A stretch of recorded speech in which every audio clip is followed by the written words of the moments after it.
Right. నమస్తే. Welcome to Andhraprabha.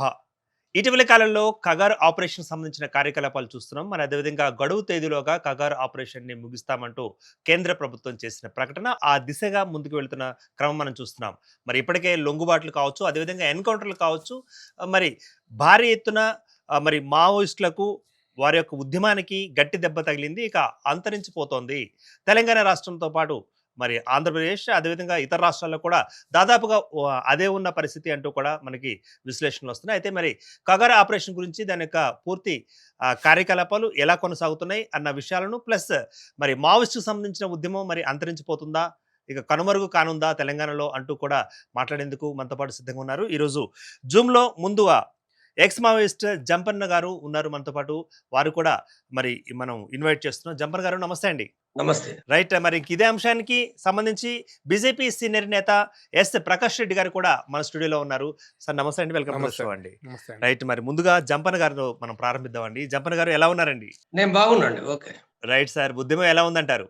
ఉద్యమం చూస్తున్నాం కదండీ! ఇది అంటే దాదాపుగా అంటే ఉద్యమం అంటే మావోయిస్టు సాయుధ పోరాట ఉద్యమం అది దెబ్బతినిపోతుంది. దాదాపు చివరి దశలో ఉందది. దాదాపు 38 మంది మరి ఆచూకీ లేకుండా పోయారు. వారు అటున్నారా, ఇటున్నారా, ఎక్కడున్నారంటూ కూడా తాజాగా వినిపిస్తున్న సమాచారం అండి. మరి వీరికి సంబంధించిన సమాచారం గురించి మీరు ఎలా అనుకుంటున్నారండి?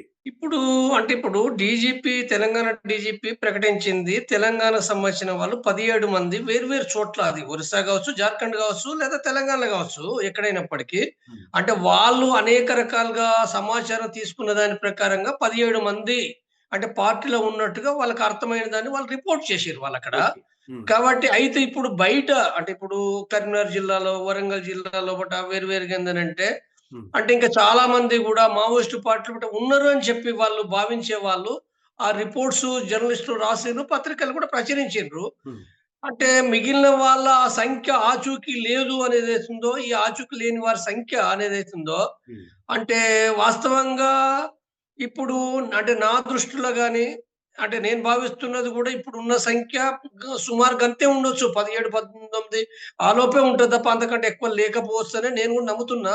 హ్మ్. మరి మిగిలిన వాళ్ళు ఏమైండ్రు అనంటే, హ్మ్. ఇప్పుడు ఒకటేందనంటే మావోయిస్టు పార్టీ వివిధ ఎన్‌కౌంటర్‌లో చనిపోయిన సందర్భంగా అందరి చరిత్రలు రాయాలే.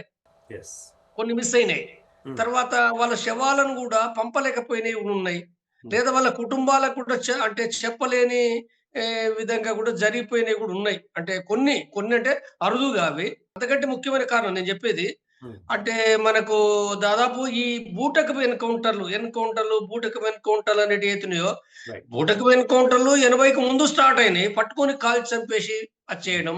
హ్మ్. లేదా కొన్ని శవాలను ఇచ్చిర్రు. కొన్ని సందర్భాల్లో శవాలను ఇవ్వలేదు. మాయం జేసిర్రు. హ్మ్. పట్టుకొని చంపి మాయం జేసినయి గూడా ఏందంటే మనకు 90 కంటే ముందు మనకు మలాల్ రావుని చంపినది గూడా మనకు గుర్తుకొస్తది గదా! ఆ సందర్భం గూడా అంటే యెస్. మాయం జేయడం. లేదా ఆ హ్మ్. తర్వాత ఎవడో గద్దరు అంటే శవాల స్వాధీన కమిటీ గూడా ఏర్పాటు చేసిన చరిత్ర గూడా మనకు ఈ ఆంధ్రప్రదేశ్‌లో ఆనాడు కొనసాగిందది. ఓకే. కాబట్టి అంటే శవాలను మాయం చేయడం అనేది అది కొనసాగిందది వివిధ సందర్భాల. హ్మ్. కాబట్టి అంటే ఈ మొత్తం ఇప్పుడు ఇంకొక 40, 50 మంది అంటే ఇప్పుడు ఆచూకీ లేదంటూ పేపర్‌లో ఏదైతే రాస్తుండ్రో బహుశా హ్మ్. అంటే ఇందులో ఒకటి ఎక్కువ జరిగుండొచ్చు. హ్మ్. తర్వాత కొద్దిమంది ఒకరిద్దరు మాత్రము అంటే కొంతమంది ఎట్లుంటుందంటే వాళ్ళ యొక్క ఇంటి కారణాలతోటి, వ్యక్తిగత కారణాలతోటి వాళ్ళు చెప్పక, చేయక ఎక్కడికెక్కడికో పోయిండ్రు వాళ్ళు. ఎలాంటి పార్టీ సంబంధం గూడా లేని వాళ్ళు గూడా హ్మ్. కొన్ని చెప్తుండ్రు. కాబట్టి వాళ్ళు రకరకాలుగా బయటికి ఎక్కడికో ఎళ్ళిపోయి వాళ్ళు ఏమైండ్రో గూడా తెలవదది. రైట్. ఏమైనప్పటికీ అంటే హ్మ్. ప్రభుత్వం బూటకపు ఎన్‌కౌంటర్‌ల ద్వారా చనిపోయిన వాళ్ళ సంఖ్య ఆచూకీ లేకుండా గూడా పోయింది ఉన్నది ఇక్కడ. నేను చెప్పదలుచుకున్న విషయం. రైట్ అండి. ఓకేనండి. ఎస్ ప్రకాష్ రెడ్డి గారు, ఇప్పుడు మరి కగార్ ఆపరేషన్ ఏ విధంగా కొనసాగుతుంది మనం చూస్తున్నాం. మరి దాదాపుగా దాని యొక్క పరిమిత కాలం కూడా దగ్గర పడింది. ఇక మొత్తం లొంగుబాట్లు ఉన్నాయి. సో మరి కగార్ ఆపరేషన్ వల్లనే ఈ లొంగుబాట్లు పెరుగుతున్నాయి ఇటీవల కాలంలో అంటూ మనం వింటున్నాం. సో లొంగుబాట్లు అనేవి కగార్ ఆపరేషన్ వల్లనే పెరుగుతున్నాయంటారా? అర్థం చేసుకోవాల్సిన విషయం అంటే ఆపరేషన్ కగార్ అనేది హ్మ్. ఒక అంటే సాయుధ నక్సలైట్లను హ్మ్. ఆయుధం పట్టుకున్నటువంటి వాళ్ళని హ్మ్.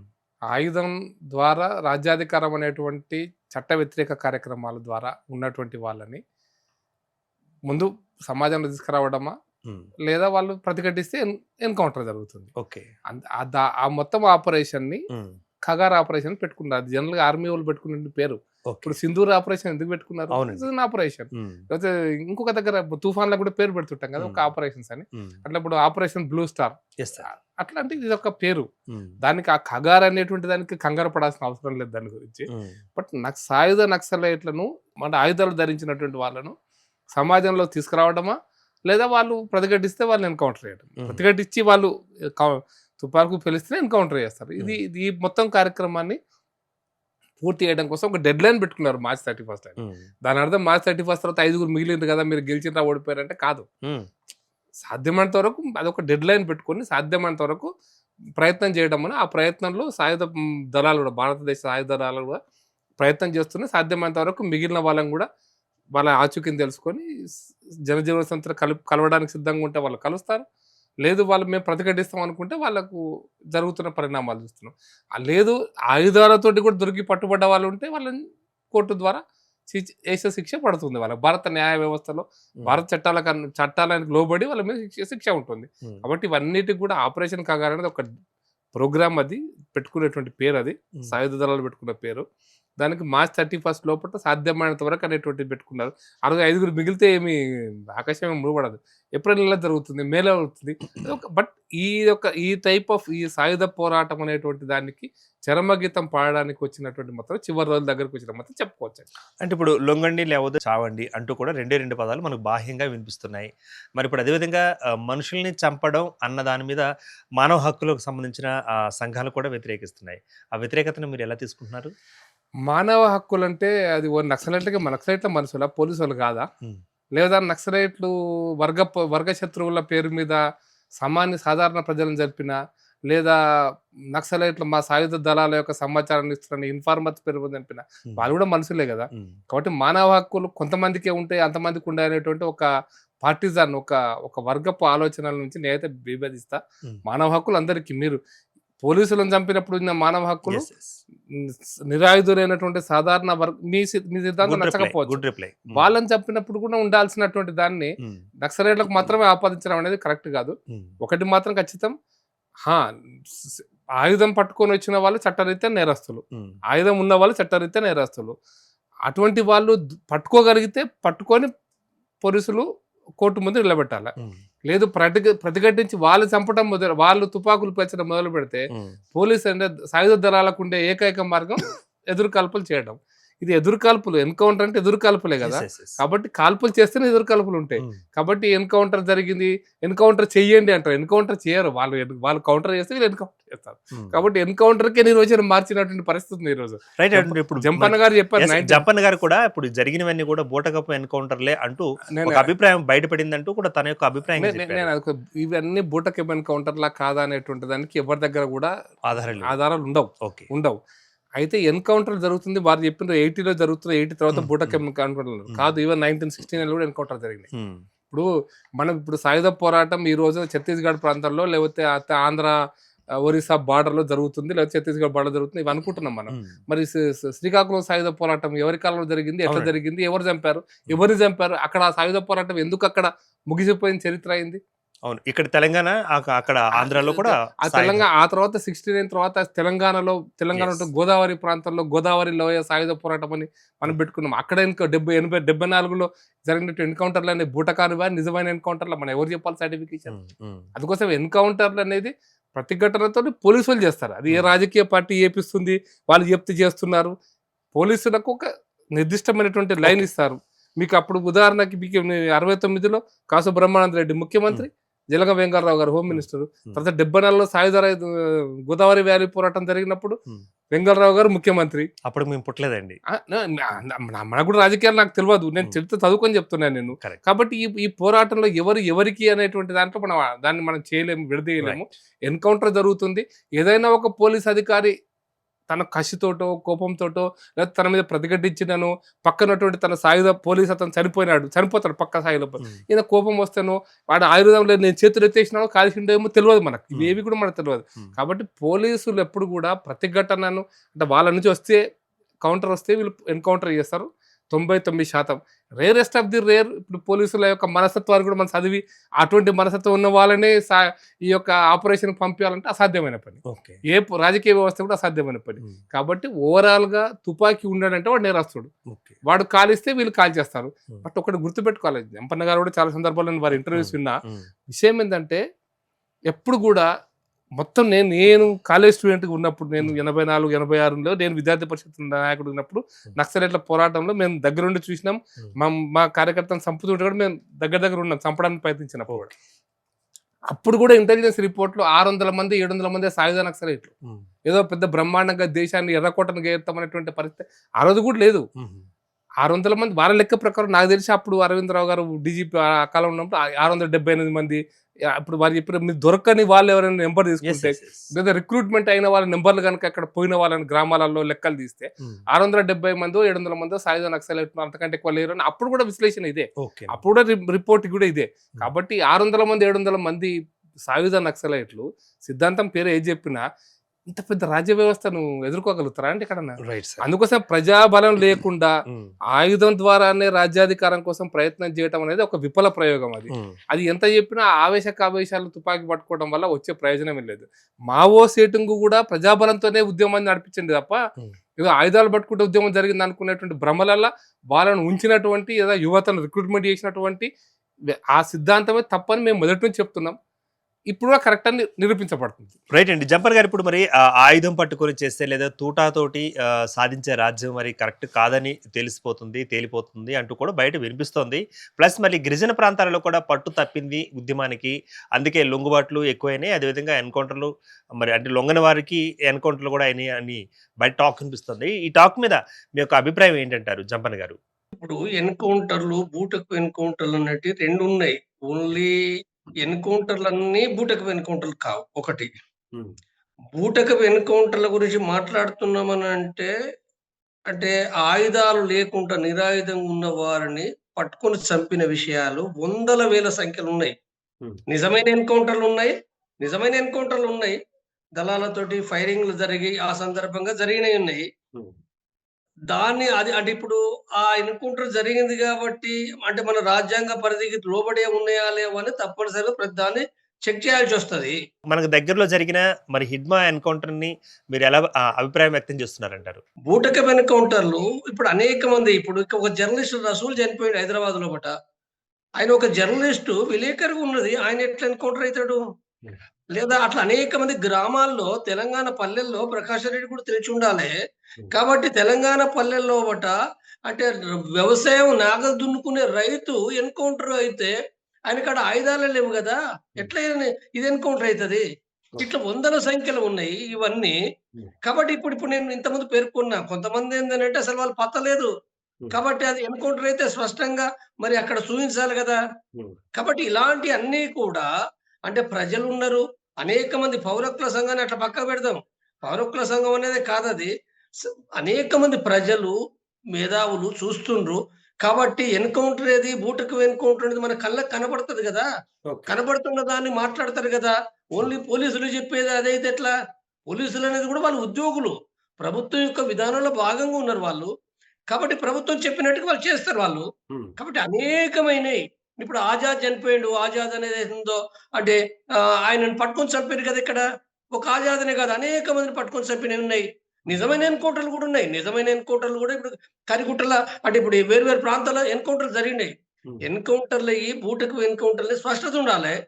కాబట్టి ఇప్పుడు ఏదైనప్పుడు ఇప్పుడు జరిగిపోయింది, అయిపోయింది. ఇప్పుడు వాస్తవంగా ఇప్పుడు ప్రకాష్ రెడ్డి గారు అన్నారు, ఏమన్నారంటే ఒక్క నక్సలైట్లకే అంటే పౌర హక్కులు ఉంటాయా, మరి ప్రజలకు లేవా అని అంటే, అవును ప్రజలకు కూడా ఉంటాయి. ప్రజలకు కూడా ఏంటంటే మావోయిస్టులు కూడా అంటే ఇప్పుడు ఇన్ఫార్మర్ల పేరు మీద చంపినవి ఉన్నాయి, లేదా పోలీసులను చంపినవి ఉన్నాయి. వాస్తవంగా ఇరు పక్షాల నుంచి కూడా అంటే ప్రభుత్వం ఒక రాజ్యాంగం ప్రకారంగా పాటించాలి. మావోయిస్టులు వాళ్ళు అనుకున్నది యుద్ధం చేస్తున్నారు, వాళ్ళు చెప్తుండ్రు. సరే ఇప్పుడు జరిగిపోయిన చరిత్ర, ఇప్పుడు మేము సంవత్సర కాలం నుంచి శాంతి చర్చలు జరగాలి, శాంతి ప్రకారంగా జరిగి ఈ యుద్ధానికి ఫుల్ స్టాప్ పెట్టాలి, ఎవరు కూడా చంపుకోవద్దు అని చెప్పి మేము ప్రయత్నం చేసినాం. కానీ అది జరగలేదు. అది కూడా ఏంటంటే అది ఒక్కొక్క ప్రభుత్వ కారణం ఉంది, మావోయిస్టులకు సంబంధించింది కూడా ప్రధానంగా ప్రభుత్వ కారణము, మావోయిస్టులకు సంబంధించిన కూడా కొన్ని ఆ సమస్యలు ఉన్నాయి. సరే ఏమైనప్పటికీ ఇప్పుడు జరుగుతున్నది మన ప్రక్రియ గమనిస్తే ఏందనంటే, అంటే నేను మొదటి మీ మీ అంటే ఇప్పుడు అంతము చివరి దశ అని నేను చెప్పిన నేను. యెస్. యెస్. వాస్తవంగా మావోయిస్టు చివరి దశ గాదండి. నేను చెప్పేదేందనంటే, ఓకే. ఓకే. ఇక్కడ సాయుధ పోరాటము చివరి దశ. హుహు. అంటే 60 సంవత్సరాల నుంచి ఈ దేశంలో అంటే నక్సలైట్లు లేదా మావోయిస్టులు ఎవరైతే ఉన్నారో సాయుధ పోరాటం అంటూ చేస్తున్నది ఏదైతుందో ఆ మార్గం ఇది అంతిమ దశ, చివరి దశ. ఇది ముగించబడుతుంది. అది ఈ ముగించబడడానికి అంటే కగారు రూపంలో దాడి, నిర్మూలన ఉన్నది నిజమే. కానీ అంటే మావోయిస్టు పార్టీ దాని నాయకత్వం వహిస్తుంది గాబట్టి, ఆ విధానానికి సంబంధించింది ఏదుందో వాళ్ళు అర్థం చేసుకొని మార్చుకోవాల్సి ఉండే. అంటే మావోయిస్టులు మీనింగ్ అది సిద్ధాంతం. మావోయిజం అనేది ఒక సిద్ధాంతం. అది ప్రపంచవ్యాప్తంగా ఉంటది. భారతదేశంలో కూడా ఉంటది. దాన్నెవ్వరు నిర్మూలించలేరు. భావజాలాన్ని ఎవరు నిర్మూలించలేరు. తర్వాత మావోయిస్టులు అనేవాళ్ళు సాయుధంగా ఉంటారు, నిరాయుధంగా ఉంటారు. మావోయిస్టులు అనంగానే వాళ్ళందరూ నేరస్తులు కాదు. మావోయిస్టులు అనంగానే నేరస్తులు కాదు. కాబట్టి అంటే భావజాలం మాట్లాడే వాళ్ళందరూ గూడా రాజ్యాంగం ప్రకారంగా వాళ్ళకి ఆ రైట్ ఉంటది. మాట్లాడే రైట్ ఉంటది. భావ స్వేచ్ఛ రైట్ ఉంటది. ఓకే. కాబట్టి వాళ్ళు ఇప్పుడు ఏ రకంగా మావోయిస్టులుగానే ఉంటారా? వాళ్ళు ఏ రకంగా ఉంటారనేది వేరే విషయం అది. కానీ రైట్. నేను చెప్పే విషయం ఏందనంటే, నేను హ్మ్. చెప్పే విషయము హ్మ్. సాయుధ పోరాటం అనేది ఏదైతుందో వాస్తవంగా సాయుధ పోరాటం చాలా కాలం క్రితం అది ఫెయిల్ అయిపోయింది. ఓకే. చాలా కాలం క్రితం అది ఫెయిల్ అయిపోయింది. హ్మ్. కాబట్టి ఇప్పుడు సాయుధులున్నారు వాళ్ళు. ఎంత సంఖ్యలో ఉన్నారు? ఒరిస్సాలో లేదా జార్ఖండ్‌లో లేదా ఛత్తీస్‌గఢ్‌లో ఇటు సైడు తెలంగాణలో కొద్దిమంది ఉండొచ్చు. హ్మ్. కాబట్టి ఇప్పుడు 3 నెలలైతదా? 6 నెలలైతదా? మనమేం చెప్పలేం గానీ, ఏదైనా వాళ్ళు ఉన్నప్పటికీ నేను స్పష్టంగా చెప్తున్న విషయం ఏందంటే, రైట్. వాళ్ళు సాయుధులుగా ఉన్నప్పటికీ గూడా వాళ్ళు చేయగలిగింది లేదు. కాబట్టి ఇప్పుడు నేను చెప్పేదేంటంటే, వాళ్ళు బయటికి అంటే విరమణ జేసి రావచ్చు. ఏది సోను లేదా ఆషన్న, రామ్‌దేర్ చాలా మందొచ్చిండ్రు. అది దాదాపు 400 మంది పైగొచ్చిండ్రు. అంటే చర్చలు జరిగి రావాల్సుండే. చర్చలు జరగలేదు. సరే ఏదో ఒక పద్ధతి అది. అంత కొద్దిగా ఇబ్బందయినా, మావోయిస్టులకు ఇబ్బందయినా అది అది ఆ రకంగా వచ్చిండ్రు. కాబట్టి వాళ్ళని ఆహ్వానించాల్సిందే. తర్వాత సరెండర్ అయితుర్రు. విడివిడిగా సరెండర్ అయితుర్రు. ఎవరు ఏ రకంగా వచ్చినప్పటికీ హ్మ్. ఇవాళ అది సాధ్యం కాదది. కాబట్టి ఇప్పుడు ఇక్కడ ప్రభుత్వం పైన విమర్శలు ఏమున్నప్పటికీ వచ్చి ఇక్కడ ప్ర చేసుకోవచ్చు. చట్టపరంగా వాళ్ళకి హక్కుంది. చట్టపరంగా వాళ్ళు కమ్యూనిస్టు సంస్థలు పెట్టుకోవచ్చు. లేదా పార్టీ పెట్టుకోవచ్చు. పని చేయొచ్చు. దాన్నెవరు కాదనరు. కాబట్టి ఇక్కడ చట్టపరంగా ఇప్పుడొచ్చే సమస్య ఆయుధాల సమస్య కాబట్టి ఆయుధ మార్గం అనేది పక్కకు పెట్టేసి ప్రజల్లో ఒకటి వాళ్ళు పని చేయవచ్చు. రైట్ అండి. ఇప్పుడు జంపర్ గారు మరి అంటే ఈ కగార్ ఆపరేషన్‌ని ఆపరేషన్‌గా తీసుకోవచ్చంటారా? లేదా రాజకీయ ప్రయోగంగా తీసుకోవచ్చంటారా? ఎలా తీసుకోవచ్చంటారు? మీ వ్యాఖ్య. నగారా ఆపరేషన్ కంటే ముందు ఇది ఒక్కటే కాదండి. ఇప్పుడు గతంలో ఆపరేషన్స్ జరిగినాయి. మన్మోహన్ సింగ్ ప్రభుత్వం ఉన్నప్పుడు గ్రీన్ హంట్ ఆపరేషన్ నడిచింది. యెస్. తర్వాత గ్రీన్ హంట్. వేరే ఆపరేషన్‌లొచ్చింది.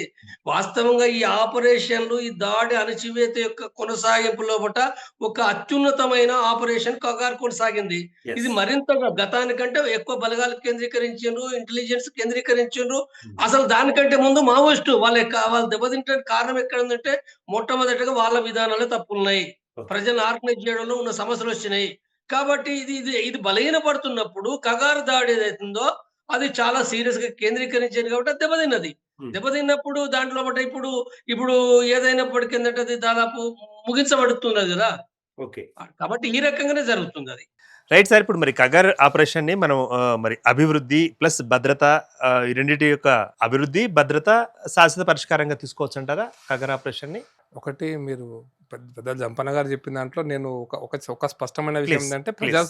ప్రజాస్వామ్యాన్ని గౌరవిస్తూ రాజ్యాంగపరమైన హక్కుల కోసం పోరాటం చేయడం అందరి మన యెస్. హక్కులు, అందరి వ్యక్తిగత అందరి పౌర కర్తవ్యం. హక్కులు దానికోసం యెస్. భావజాలం సిద్ధాంతం వేరే ఉండిండొచ్చు అవును. కాక. అవును. అదే దేవుడు నమ్మే వాళ్ళు ఉంటారు, దేవుడు నమ్మని వాళ్ళు ఉంటారు, అవును. ఒక దేవుడు నమ్మే వాళ్ళు ఉంటారు, ఇంకో దేవుడు నమ్మే వాళ్ళు ఉంటారు. లేదా ఈ పోరాటం ఈ విధంగా జరిగితే బాగుంటుంది అనుకుంటారు. హ్మ్. ప్రైవేట్ పెట్టుబడి రావాలంటారు, లేదు సమాజంగా ఎన్నో రకాల భావజాలాలు ఇప్పుడు లేవు. హ్మ్. 100 సంవత్సరాల నుంచి ఈ చర్చ ఉంది. ఓకే. స్వతంత్ర పోరాటం కంటే ముందు స్వతంత్ర పోరాటం ఒక్క రకంగా జరిగిందా? హ్మ్.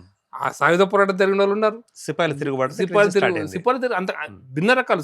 సుభాష్ చంద్రబోస్ ఒక రకం పోరాటం చేశాడు. 4 పక్కన భగత్ నలుగురు. సింగ్ ఒక రకంగా పోరాటం చేశాడు. అవును. వీర సావర్కర్ ఒక రకంగా పోరాటం Yes, చేశారు. yes. గాంధీజీ నాయకత్వంలో ఒక రకంగా పోరాటం జరిగింది. కాబట్టి పోరాటాలన్నీ ఒకటే స్వరూపంలో ఉంటాయని కాదు, లక్ష్యం డిసైడ్ అయిపోయింది. ఓకే. ఇక్కడ కూడా పేదరిక నిర్మూలన, హ్మ్. సమగ్రమైన అభివృద్ధి అనుకున్నప్పుడు హ్మ్. ఆ పేదరిక నిర్మూలన కోసం కావాల్సిన అన్ని అంశాల విషయంలో ఏ ప్రభుత్వమైనా నిర్ణయాలు తీసుకోవాలా, Okay. చర్యలు తీసుకోవాలా. హ్మ్. ఇది మొదటి అంశం. హ్మ్. రెండోది అన్ని ప్రాంతాల యొక్క అభివృద్ధి జరగాలి. జరగాల. అభివృద్ధిలో మౌలిక వసతుల అభివృద్ధి జరగాల, వాళ్ళ జీవన ప్రమాణాలు పెరగాల. అది విద్య కావచ్చు, ఆరోగ్యం కావచ్చు, మిగతా పారిశ్రామికీకరణ కావచ్చు, ఉపాధి, ఉద్యోగాలు, వీటి విషయంలో కూడా పెరగాల, ఇన్ఫ్రాస్ట్రక్చర్ పెరగాల. అందరం కోరుకుంటున్నామే. అయితే కోరుకునే మార్గంలో ఇది ఇట్లా ఉంటే బాగుంటుంది అనుకుంటే భిన్నాభిప్రాయాలు ఉంటాయి. పార్టీ సొంత పార్టీలోనే భిన్నాభిప్రాయాలు ఉంటాయండి. నేను ఇంకొక మాట చెప్పాలంటే, కమ్యూనిస్ట్ పార్టీ గురించి ఒక జోక్ వేస్తారు అప్పుడు కమ్యూనిస్ట్ పార్టీ, తుపాకీ గొట్టం ద్వారా రాజ్యాధికారం ఒకటంటే నాకు భిన్నాభిప్రాయం ఉంది, గొట్టం ద్వారా కాదు తుపాకీ గుండు ద్వారా వస్తుందని తూటా ద్వారా కాదు తూటాలు ఉన్న మందు గుండు ద్వారా వస్తుందని. ఇంత భిన్నాభిప్రాయాలు ఉంటాయి. ఇది కులాధిపత్యం అని బయటకు వెళ్ళిపోయిన వాళ్ళు కూడా ఉన్నారు. బయటకు వెళ్ళిపోయి వాళ్ళొక మావోయిస్ట్ అంటే ఎంఎల్ పార్టీ సంస్థను పెట్టుకున్న వాళ్ళు ఉన్నారు. కాబట్టి కమ్యూనిస్ట్ పార్టీ మావోయిస్ట్ సంస్థలు ఏలికలు చీలికలు అయిపోయి అసలు కమ్యూనిస్ట్ పార్టీ ఈరోజు దేశంలో పుట్టినప్పటి నుంచి ఇప్పటిదాకా ఏలికలు చీలికలు. ఈవెన్ సాయుధ నక్సలిట్లే కాదు, సాయుధ కమ్యూనిస్టులే కాదు, ఈవెన్ ప్రజాస్వామ్యాన్ని నమ్మే కమ్యూనిస్టులు కూడా ఎంతమంది విడిపోలేదు. సిపిఎం పార్టీ, సిపిఐ విడిపోయినాయి కదా, మరి రెండు కమ్యూనిస్ట్ పార్టీలే కదా. సిపిఎం లో కూడా భావజాలం విముక్తి వారు నర్సంపేట కాన్స్టిట్యున్సీ నుంచి వారు విడిపోయినారు, బిఎన్ రెడ్డి గారు విడిపోయినారు, ఇట్లా ఎన్ని పార్టీలు విడిపోయినారు. ఈవెన్ డాంగే లాంటి వాళ్ళు పక్కకు పోయినారు కమ్యూనిస్ట్ పార్టీ నుంచి. మన ఎన్నో పార్టీలు చీలికలు వచ్చినాయి. అప్పుడు ఈవెన్ రీసెంట్ గా మనకు ప్రజలకు గుర్తు చేసే విషయం కూడా, భారత కమ్యూనిస్ట్ పార్టీ మార్క్సిస్ట్ పార్టీ యొక్క సోమనాథ్ చటర్జీ స్పీకర్ గా ఎన్నుకోబడ్డ తర్వాత వారు విభజించారా లేదా ప్రభుత్వం తోటి, వాళ్ళ పార్టీ తోటి. అందుకోసమని భిన్నాభిప్రాయాలు ఉండడంలో సమాజం తప్పు కాదు. సమాజంలో భిన్నాభిప్రాయాలు ఉంటాయి. ఏకాభిప్రాయ సాధన అనేది నాయకత్వం యొక్క లక్షణం. అది ఆ నాయకత్వ లక్ష్యం దేశానికి ఉంది లేదనుకోవద్దు. మనం లక్ష్యం ఫిక్స్ అయిన తర్వాత పేదరిక నిర్మూలన, ఉద్యోగ, ఉపాధి, ఏ మార్గం అనేటువంటి దాంట్లో మిక్స్డ్గా ఉంటుంది. పెట్టుబడిదారి అమెరికా విధానమే తప్ప కరెక్టా, లేకపోతే ఇంకొక విధానం కరెక్టా తప్ప ఈ చర్చ కాదు. ఈ దేశం కోసం ఏం కావాలో, ఇక్కడున్న ప్రజల కోసం ఏం కావాలో. హైదరాబాద్ ప్రజలకు ఉన్న సమస్య కరీంనగర్ జిల్లాలో ఉండదండి, వేరే ప్రాంతం మహబూబ్నగర్ జిల్లాలో ఉండదండి, అట్లాగే ఉత్తరప్రదేశ్ లో సమస్య తెలంగాణలో ఉండదండి. అందుకోసం భిన్న ప్రాంతాలలో భిన్న రకాలైనటువంటి అవసరాలు, ఆకాంక్షలు, వాళ్ళ యొక్క పద్ధతులు ఉంటాయి. కాబట్టి అన్నింటిని కూడా గౌరవిస్తూ మన జీవన ప్రమాణాలు పెంచాలా, ఉద్యోగ ఉపాధి అవకాశాలు పెంచాలి, విద్య ఆరోగ్యంలో జీవన ప్రమాణాలు పెరగాలి. వీటన్నిటితో పాటు ఈ ప్రజల యొక్క ఆ ప్రాంతంలో అభివృద్ధి జరగాలి, ఇది కోరుకుంటాం. అంటే ఇప్పుడు కగర్ ఆపరేషన్ లో అభివృద్ధి ప్రణాళిక ఉందంటారా, తప్పకుండా సైనిక చర్య మాత్రమే? నేను అందుకోసం ఏ గ్రామానికి అయితే బస్సు పోలేదో ఆ గ్రామానికి బస్సు పోయింది, ఆ ఊరిలో వెల్కమ్ చేశారు. ఇది మనం ఆలోచించాల్సింది. ఏ గ్రామంలో అయితే స్కూల్ లేదో ఆ ఊర్లో స్కూల్ పెడుతున్నారు. ఏ గ్రామంలో అయితే హాస్పిటల్ లేదో నియర్ బై హాస్పిటల్ పెడతారు. రోడ్ల ద్వారా ఇప్పుడు మనం చిన్న ఎగ్జాంపుల్ చెప్తానండి. ఈరోజు హైదరాబాద్ లో 10-20 గుండె ట్రాన్స్ప్లాంటేషన్ చేస్తున్నారు. ఎట్లా సాధ్యమైంది? గ్రీన్ ఛానల్ ఎల్బీ నగర్ లో గుండె దొరికితే దాన్ని ఉస్మాన్ హాస్పిటల్ తీసుకోవడానికి 10 నిమిషాలు తీసుకురాగలుగుతున్నారు. ఎట్లా సాధ్యం అవుతుంది? హెలికాప్టర్ దిగలుగుతున్నారు. టెక్నాలజీ పెరిగింది. అట్లా గ్రామీణ ప్రాంతాల్లో ముఖ్యంగా ఎక్కడైతే ఈ ప్రభావిత ప్రాంతాలు ఉన్నాయో, ప్రభావిత ప్రాంతాల్లో రోడ్లు మౌలిక సదుపాయాలు పెరగాల, పరిశ్రమలు, అక్కడ కుటీర పరిశ్రమ కావచ్చు, అక్కడ జీవన వాళ్ళ యొక్క ఆర్థిక అభివృద్ధి కోసం కావాల్సిన నిర్ణయాలు తీసుకోవాలా. మీకు నేను చెప్తాను, జార్ఖండ్ ప్రాంతంలో నాకు తెలిసి మహేష్ శర్మ గారు అని మా పాత నాయకుడు, ఆయన ఐఐటిలో ఎంటెక్ చేశాడు, పిహెచ్డి చేశాడు. ఆయన భార్య కూడా ఎంటెక్ పిహెచ్డి చేసింది. వాళ్ళ ఎక్స్క్లూజివ్ ఏంటంటే జార్ఖండ్ ప్రాంతాల్లోని గిరిజన ఉత్పత్తుల యొక్క మార్కెటింగ్ కోసం ఏ విధంగా వాళ్ళని అభివృద్ధి చేయగలుగుతామనే దాని మీద ఒక పరిశోధన చేశారు. వాళ్ళు ఆ విధంగా 30 సంవత్సరాలు 40 సంవత్సరాల జీవిత కాలాన్ని ఆ జార్ఖండ్ ఆ గిరిజన జాతుల యొక్క స్వావలంబన కోసం పనిచేశారు. ఇటువంటి సంస్థలు చాలా పనిచేస్తున్నాయి, చెయ్యాలి కూడా. ఇది ఇప్పుడు ఈవెన్ ఆదిలాబాద్ అడవులో పనిచేసే వాళ్ళు ఉన్నారు. మా వేణుగోపాల్ రెడ్డి గారు ఇప్పుడు పనిచేస్తున్నారు అక్కడ ఊట్నూరు ప్రాంతంలో. ఈ రకమైనటువంటి అభివృద్ధి జరగాలి. అది వ్యక్తులు చేయాలి, సమాజం కూడా చేయాలి, ప్రభుత్వాలు కూడా చేయాలి. అందుకోసం ప్రభుత్వం మీద వదిలిపెట్టేసి ఇక ప్రభుత్వం అయిపోయింది అది చేస్తారు కదా, సమాజం కూడా చేస్తుంది, స్పందిస్తుంది. గిరిజన ప్రాంతాల్లో ఏ విధంగా వాళ్ళ యొక్క ఆర్థికాభివృద్ధిని, వాళ్ళ స్వావలంబన సాధించాలో దానికి చర్యలు ఉంటాయి. దానికి అనువైన చర్యలను ఉండాలంటే ఈ సాయుధ నక్సలైట్ల పేరు మీద జరుగుతున్నటువంటి అరాచకం బంద్ కావాలి. ముందు ప్రజలకు జీవన ప్రమాణం వెలగాలి. అభివృద్ధి అందుట్లో భాగం అది. అభివృద్ధి అనగానే మళ్ళీ మీరు అడగలేదు కాబట్టి కూడా చెప్తున్నా, ఖనిజ సంపద దోసుకోవడమేనా అంటే ఖనిజ సంపద దోసుకోవడం, అక్కడ రోడ్లు రావాలా, అక్కడ గ్రామీణ ప్రాంతంలో గిరిజనుల యొక్క ఉత్పత్తుల ఆధారంగా అంటే మల్టీనేషనల్ కంపెనీలకి నేను గిరిజన ఉత్పత్తుల ఆధారంగా వాళ్ళ ఆర్థిక వ్యవస్థ పెరగాలి కదా. అక్కడ జీసీసీ లాంటి స్టోర్స్ ఇవన్నీ అమ్ముతున్నారు కదా. నేనేమంటుంటే మీకు ఉదాహరణకి ఈస్టర్న్ ఘాట్స్ లో పాడేరు మఠము, లేకపోతే అక్కడ ఏమంటారు అరకు వ్యాలీ ప్రాంతంలో ఇందిరాగాంధీ కాలంలో చింతగింజలను చల్లించారు. ఆ చింతపండును ఫ్రీగా కొట్టుకొసుకుంటారు అడవులలో, ఫ్రీగా తీసుకొని వచ్చి దాన్ని బజార్లో అమ్ముకుంటారు. ఇప్పుడు మనం తాగుతున్న చింతపండు అంతా అట్లా తయారైందే. మరి ఆ చింతపండును గిరిజనుల హక్కు, ఆస్తి కూడా. మన గమ్ము తయారు చేసేవాళ్ళు. నేను ఇదేమంటే వీళ్ళకి అసెంబ్లీలో చర్చ జరిగినప్పుడు నేను అసెంబ్లీలో ఎమ్మెల్యేని కాదు, కానీ మా ఎమ్మెల్యేకి ఇచ్చినప్పుడు ఒక పాయింట్ చెప్పిన, గిరిజన ఉత్పత్తులను అమ్ముకోగలిగేటువంటి వాళ్ళు అమ్ముకోగలిగి దాని మీద వాళ్ళకి ఆదాయంగా తెచ్చుకోగలిగితే అది వాళ్ళకి మంచిది కదా. అంటే ఫర్ ఎగ్జాంపుల్ అల్లనేరేడు పండ్లు ఉంటాయి, గ్రామాలలో పండాలి, అడవులో పండుతాయి, తెచ్చుకోవడం సీతాఫల ఫలాలు. కేవలం అటవీ ఉత్పత్తుల మీద హక్కేనా లేకపోతే భూమి మీద కూడా హక్కు? నేను మీకు చిన్న ఎగ్జాంపుల్, భూమి మీద హక్కు అనేది ఇప్పుడు అడవి ప్రాంతాల్లో గుట్టలు ఉంటాయి. ఇందిరాగాంధీ కాలంలో పొరంపోకులు కొట్టుకున్న పదం ఇప్పుడు వాళ్ళకి రెగ్యులరైజ్ చేయడం అని అడుగుతున్నాం కదా మనం, లేకపోతే అసైన్డ్ భూములు అడుగుతున్నాం కదా. ఇవన్నీ ఆ కేటగిరీకి చెందినవి కదా. భూమి మీద హక్కు అనేటువంటిది మీరు అన్నట్టుగా 60వ దశకంలో 70వ దశకంలో భూమి మీద హక్కు అనేటువంటిది ఒక ప్రాధాన్యమైనటువంటి ఆర్థిక అభివృద్ధికి ఉపయోగపడేటువంటి ఒక అంశం అది. ఈ రోజు భూమి మీద హక్కు 20 ఎకరాలు ఉన్నవాడు కూడా పేదవాడు. హైదరాబాద్ లో ఉన్నటువంటి ఒక చిన్న ₹1,00,000 సాఫ్ట్వేర్ ఇంజనీర్ ముందల 20 ఎకరాలు ఉన్నటువంటి వాడు భూస్వామి పేదవాడు. కాబట్టి భూమి మీద హక్కు అనేటువంటిది వాళ్ళ ఆస్తి, దాని హక్కు, అదొక మానసికమైన అంశమే, నేను కాదంటలేను. కానీ భూమి మీద హక్కు అది ఉద్యోగ, ఉపాధి, వీటితో పాటు వాళ్ళ ఆర్థిక స్వావలంబన, స్వయం సమృద్ధి సాధించటం. గిరిజనుల ప్రాంతంలో అయితే వాళ్ళకి అటువంటివి ఇస్తాము. గిరిజన ప్రాంతంలో వాళ్ళు ఉద్యోగాలు చేయాలంటే ఉద్యోగాలకు రావాలి, పరిశ్రమలు పెట్టాలంటే పరిశ్రమలకు రావాలి, ఇవన్నీ జరగాల. అంటే ఆ ప్రాంతాల్లో ఖనిజ సంపద ఒకటే సబ్జెక్ట్ గా మాట్లాడితే మరి సింగరేణి ప్రాంతంలో ఖనిజ సంపద ఉండేనా? ఎగ్జాంపుల్ చెప్తాను. బయలడీలో ఎప్పటి నుంచి ఉంది? బయలడీలో ఐరన్ ఓర్ ఎవరు తీస్తున్నారు? ఓబులాపురంలో ఐరన్ ఓర్ ఎవరు తీశారు? ఇంక వీటన్నిటికీ అంటే ఇవన్నీ జరుగుతున్నప్పుడు వాటిని ఎవరు ఆపగలిగినామా? కొన్ని వ్యవస్థలలో కొన్ని అవసరాలు, కొన్ని పరిస్థితులు, అందుకోసం ఈ దేశానికి ఏది కావాలనో, ఏది దేశానికి మంచిదో అదే మనకు మంచిది అనుకోవాలి. ఈ దేశానికి ఏ రకమైన మార్గం మంచిదో అది మనకు మంచిది. కాబట్టి ఆ దిశగా ఆలోచించినప్పుడు ఇప్పుడు మా చైనా ఆలోచనలు మన దగ్గర ఉండాలంటే చైనా రకమైనటువంటి పరిస్థితులు వేరు, వాళ్ళకున్న ఆర్థిక పరిస్థితులు వేరు, వాళ్ళకున్న జీవన విధానం వేరు, వాళ్ళకు ఉండేటువంటి అంశాలు, మరి సామాజిక అంశాలు వేరు, వాళ్ళకున్న వనరులు వేరు, ప్రాంతీయ వనరులు వేరు, మనకున్న ప్రాంతీయ వనరులు వేరు. ఈశాన్య భారతంలో ఇప్పుడు మీకు మనం చూస్తారు, ఇప్పుడు గోంషా ఉన్నది ఆసాంలో, లేకపోతే అరుణాచల్ ప్రదేశ్ యొక్క డ్రెస్ ఉంది. మనం ఈరోజు హైదరాబాద్ మార్కెట్లో మీరు పోతే శిల్పారామంలో అమ్ముతుంటారు కదా. అంటే ఉత్పత్తులు ఎట్లా అమ్మాలా? ట్రైబల్ కాస్ట్యూమ్స్ అంటే వాళ్ళ ట్రైబల్ కాస్ట్యూమ్స్ ట్రైబల్స్ అమ్మాలని కాదు, వాళ్ళ ఆర్థిక అభివృద్ధికి ఉపయోగపడేటువంటి సాధనాలు, పనిముట్లు, లేదా వాళ్ళ ఉత్పత్తుల యొక్క సాధనాలు. ఇప్పుడు మార్క్స్ చెప్పినటువంటి ఉత్పత్తి సాధనాలు అవే అనుకోండి. వాటి ద్వారా ఆర్థిక అభివృద్ధి, వాటి ద్వారా జీవన ప్రమాణాలు జరగడం. అందుకోసం ఒక్కటే రకమైనటువంటి కోణంలో ఆలోచించి పార్టిజాన్ ఉండొద్దండి. అన్ని జరుగుతాయి. మీరు అడిగినట్టుగా అభివృద్ధి మల్టీ డైమెన్షన్ ఉంటుంది, బహుళ మార్గాలలో అభివృద్ధి ఉంటుంది. మౌలిక సత్తాల అభివృద్ధితో పాటు జీవన ప్రమాణాలు పెరగటం, అక్కడ మిగతా అంశాలలో కూడా అభివృద్ధి తప్పకుండా ఉంటుంది. ప్రభుత్వం చేస్తుంది, స్వచ్ఛంద సంస్థలు కూడా చేస్తాయండి. ఆ కోణంలో ఆలోచిద్దని అభిప్రాయం. రైట్ అండి, థ్యాంక్స్ ఫర్ ద పార్టిసిపేషన్ అండి. థ్యాంక్ యూ వెరీ మచ్ అండి. Thank you very much. Right, మరి మొత్తంగా చూసినట్లయితే మరి బీజేపీ సీనియర్ నేత ఎస్ ప్రకాష్ రెడ్డి తమ యొక్క అభిప్రాయాలను వ్యక్తీకరించారు. మరి అదేవిధంగా మరి ఎక్స్ మావోయిస్ట్ జంపన్ గారు కూడా తమ యొక్క అభిప్రాయాలను వ్యక్తీకరించడం జరిగింది. మొత్తానికి కగార్ ఆపరేషన్ సంపూర్ణంగా ముగియబోతోంది, మరి కొద్ది రోజులు మాత్రమే. సో సంపూర్ణంగా ఈ యొక్క ఆపరేషన్ కూడా కొనసాగింది. సో స్వచ్ఛందంగా చాలా మంది వచ్చేసారు. సో అక్కడెక్కడ మరి ఎన్కౌంటర్లు కూడా జరిగిన పరిస్థితి ఉంది. మిగిలిన 17-18 మంది కూడా ఉన్నారు అంటూ మరి వారు కూడా మరి జనజీవన స్రవంతిలోకి రావాలంటూ కూడా మరి ఉన్నత స్థాయి పోలీసులు, అదేవిధంగా మరి రాజకీయ ప్రతినిధులు కూడా అడుగుతున్న పరిస్థితి.